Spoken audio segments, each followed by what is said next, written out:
Closer to home, a Green Bay landlord will pay $50,000 to settle a sexual harassment lawsuit brought by the Justice Department.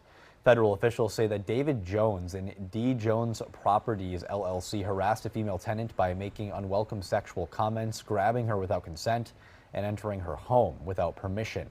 The complaint also alleges Jones tried to evict the woman after she asserted her rights under the Fair Housing Act. As part of the settlement, Jones must pay the tenant $50,000, attend fair housing training, and remain under government monitoring for 2 years.